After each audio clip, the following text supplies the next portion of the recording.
Hello guys, আসসালামু আলাইকুম। কেমন আছেন? আশা করি আপনারা সবাই ভালো আছেন। সো আজকে আপনারা অলরেডি আমার টাইটেল এবং আমার থাম্বনেল দেখে বুঝে গেছেন যে আজকে আমি ভিডিওতে কি করতে যাচ্ছি।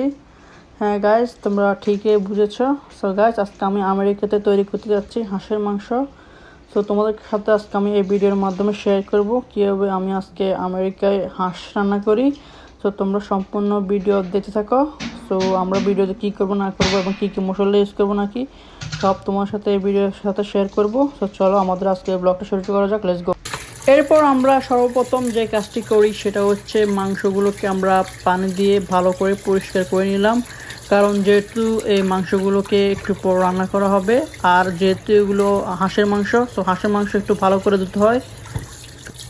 সো তোমরা এখন আমার হাতে যে বক্সটা দেখতে পাচ্ছ, সো এগুলো হচ্ছে তোমার রসুন, আর এখন যেগুলো দেখতে পাচ্ছ এগুলো হচ্ছে তোমার আদা। সো আরও মশলা রয়েছে, সো আমি তোমাদেরকে একটা একটা করে দেখাবো এবং তোমাদেরকে বলবো। সো তোমরা এখন দেখতে পাচ্ছ যে আমাদের মাংসগুলো পরিষ্কার করা শেষ। সো আমরা এখন কিছুক্ষণের জন্য রেখে দেবো যেন পানিগুলো ঝরে পড়ে যায়। তো গাইস, তোমরা দেখতে পাচ্ছ যে আমরা অলরেডি রান্না করা শুরু করে দিয়েছি। সো সর্বপ্রথম আমরা পেঁয়াজ দিয়ে শুরু করেছি। সো যেহেতু এটা হাঁসের মাংস, তাই ওই কারণে আমরা একটা বড় পাতে নিয়েছি। সো এটাতে আজকে আমরা হাঁস রান্না করব। সো গাইস, এটা হচ্ছে তোমার তেজপাতা। সো আরও মশলা আছে, ওখানে আমি তোমাদেরকে বলবো। তারপরে আমার হাতে যেটা দেখতে পাচ্ছ এটা হচ্ছে এলাচি। তারপরে এটা হলো তোমার দারচিনি। এগুলো সবগুলো দারচিনি, তেজপাতা রয়েছে।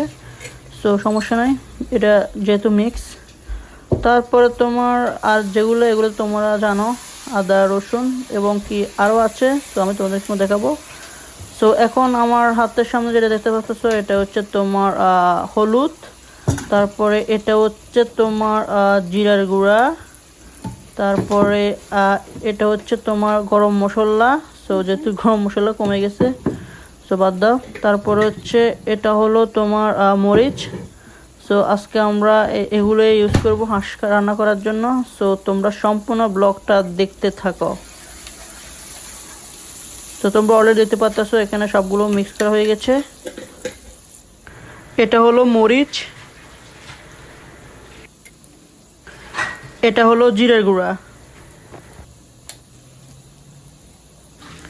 এটা হলো গরম মশলা। সো আমরা এখন সমস্ত মশলা দেওয়ার পর ভালো করে নেড়ে নেব। তো যেটা তোমরা এখন ভিডিওর মাধ্যমে দেখতে পাচ্ছ।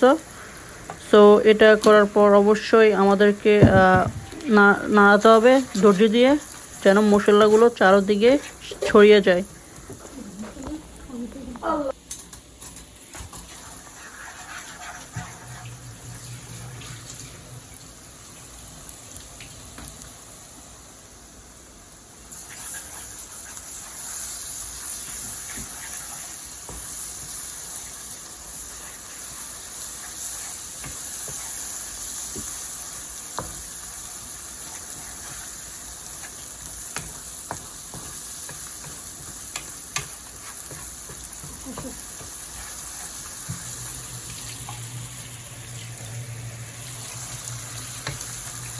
সো তোমাদেরকে অলরেডি আমি সমস্ত মশলার কথা বলে দিয়েছি যেগুলো আজকে আমরা এখানে ইউজ করব।